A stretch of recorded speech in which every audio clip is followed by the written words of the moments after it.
Good day, lovely people. My name is Leo. Um, let's keep it that simple. I decided to do this short video about Africa and the Africanness.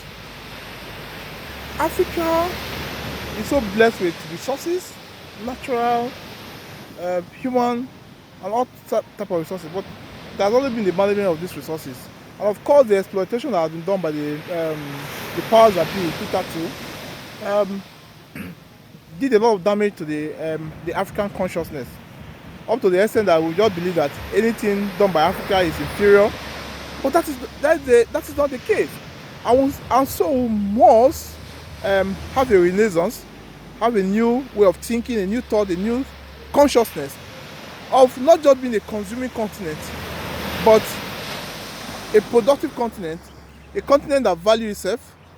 And basically, if we get that right, we'll get everything right. If we believe in ourselves, engage in ourselves, patronize ourselves, and do things for ourselves. No, the self-belief and consciousness is what stands Africa out. It's what will stand us out. I believe I've gone around the globe, but basically, if it is not yours, it is nothing. And so, in terms of globalization, you must start from the base. You must build your base. So I have this belief, and this is my theory, that we should start consuming Africa. How do we start consuming Africa? By being patronizing ourselves.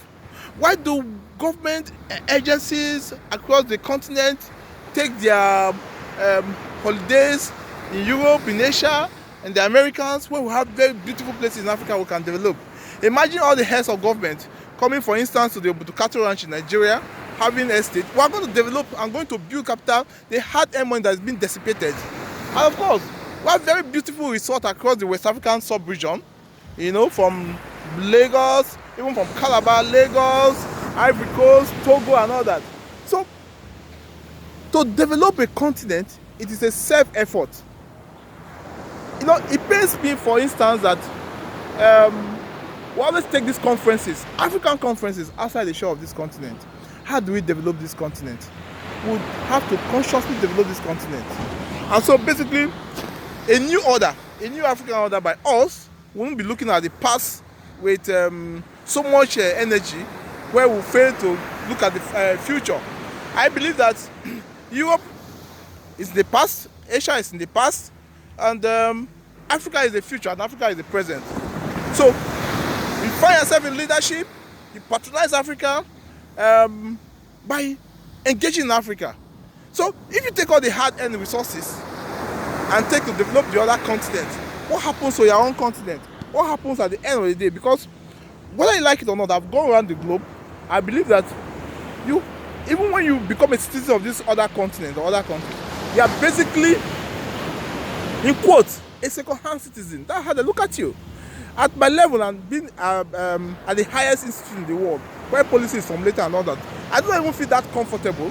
That's because there's always this look of suspicion because of being of an African. So why can't we develop ourselves and develop the consciousness and respect? So take it upon yourself that from today, from this moment, you are a proud African. You do it in the African way, and Africa is Africa is the closest continent to nature and to God, and we will not harness this issue of religious divide, cultural divide cannot help us. The basic tenet is the Africanness, the humanity in Africa, where an African man will see his fellow brother or sister as one and the same.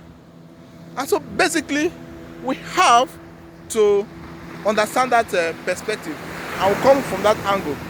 So the engagement henceforth should be about Africa, should be about patronizing Africa, not taking hard-earned money.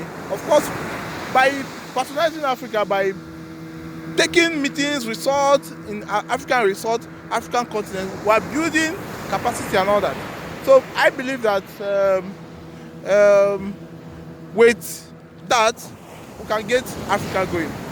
Thank you very much for this video.